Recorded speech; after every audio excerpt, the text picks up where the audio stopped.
seem to face up to the facts. Tense and nervous, can't relax.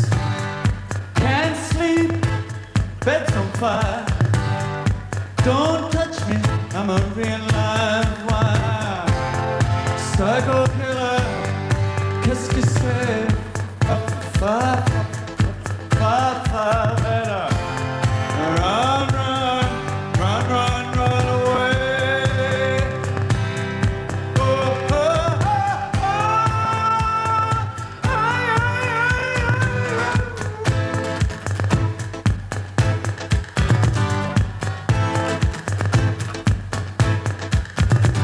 You start a conversation, you can't even finish it. You're talking a lot, but you're not saying anything. Oh, g'day. I'm Mike. And I'm Mal. And together, We're the Leyland Brothers. Today, we bring you a story from a letter that come all the way from New Zealand. The letter was from John. And Jum writes, are there any of the famous flightless bound giant kiwi left in the Australian mainland? Oh, well, John, just for you, the Leyland Brothers went to the hellhole of Rosebery, where the last sighting of the famous kiwi bird had been reported. And as usual, we've got our beast. But John, especially for you, this was a rare time as it was the giant kiwi bird's mating season, and we caught the only known footage of the kiwi bird in action. Kicks, kicks, kicks, kicks. John, like all good conservationists, Mike and Mal look after the animals that we catch. So we're putting him back in his natural habitat. Get out, you mongrel. We also had a letter from Marga from Queensland. Mark wrote,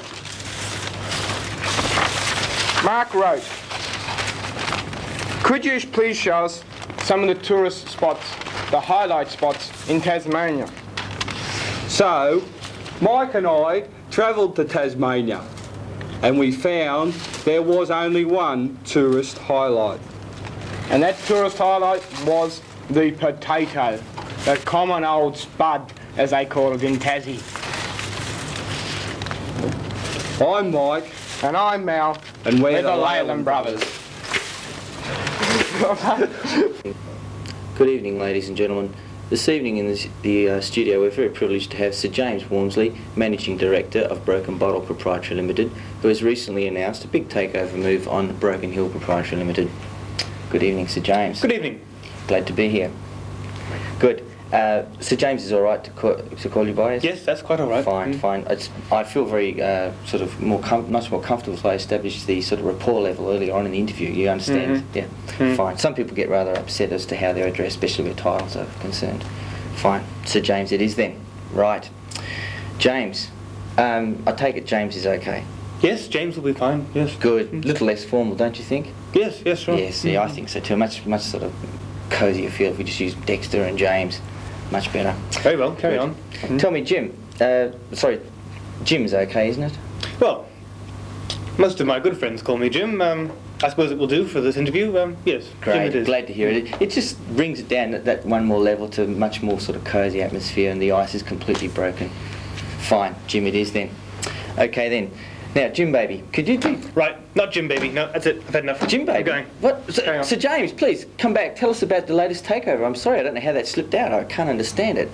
Please. Do you really want to hear about the takeover? Yes, we do, please. Really? Yes. Oh, good. Right. See, please. Would you let me call you Frank? Oh, of course not. Well, it's a nice name. It's not my name, though. President Nixon's got a hedgehog. I don't care if called President Frank. Nixon has got a hedgehog called Jerome. I'm leaving. Please come back, Sir James. It won't happen again, I promise. Please, please. Promise? Take a seat. Promise. No more Frank. No more Frank? No, definitely no more. No more Jim baby? No more Jim baby. No more little Jim? No more little Jim. No. Right, okay. Sir James, please, tell us about the latest takeover. Takeover. Well, I suppose, think back to 1912, ish. And my father's company at the time was... Oh, shut up.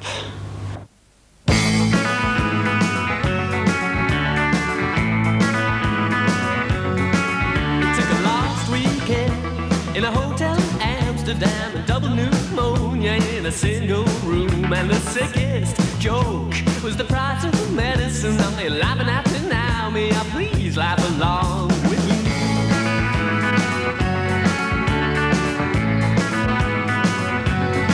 This morning I woke up from a deep, quiet sleep with ashtray clothes and this lonely heart.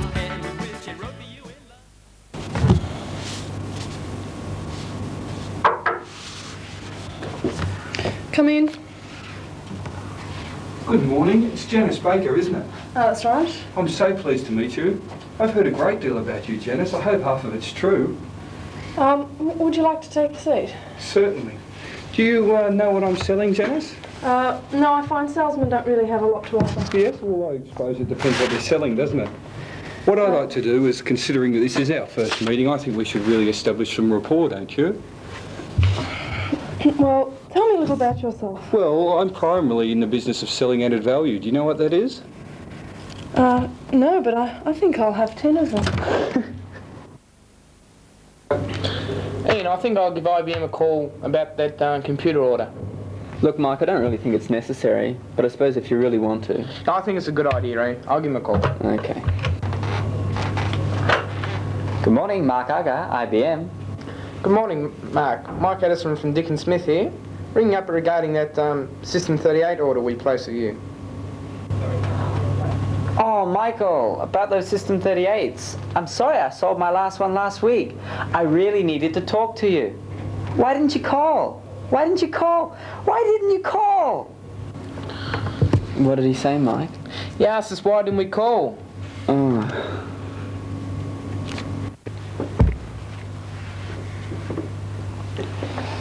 Aye, very passable. That very passable beef risotto. Lovely, that was, aye. Ah, wonderful.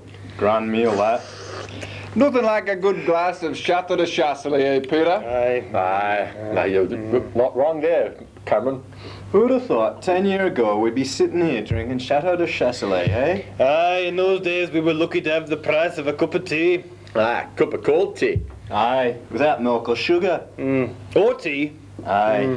In a cracked polystyrene cup and all. Cup? We never had a cup. We used to have to drink out of a rolled up newspaper. Well, the best we could manage was to suck on a piece of damp cloth. Ah, but we were happy then, even though we were poor. Because we were poor? Aye. My old man used to say to me, money doesn't buy happiness, son. Aye, he was right. I was happier when I had nothing.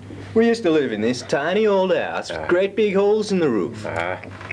House? You were lucky to have a house. We used to live in one room, all 26 of us, no floor, half the furniture was missing, and we were huddled together in the corner for fear of falling. Oh, lucky to have room. We used to live middle of corridor. Oh, we used to dream of living in a corridor. Would have been a palace to us. We used to live in an old water tank on a rubbish tip. We got woke up every morning by having a lot of rotting fish dumped all over us. House? Huh?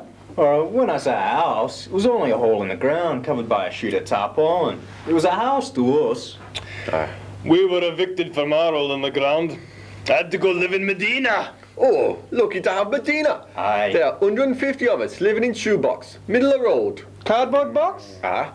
You were lucky. Aye. We lived for 3 months in a paper bag and a septic tank.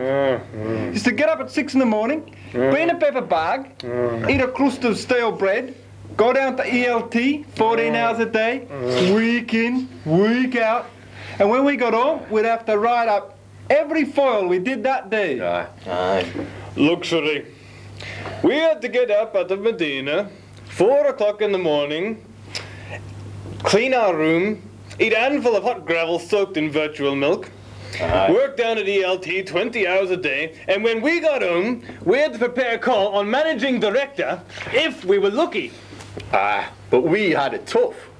We used to get out of shoebox, 12 o'clock at night, half an hour before we went to bed, and lick road clean with tongue. Had 2 pieces of gravel, had studied ELT for 24 hours a day, and when we got back home, Studied system selection guide.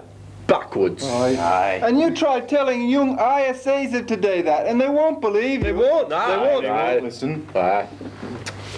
Suppose we'd better go now.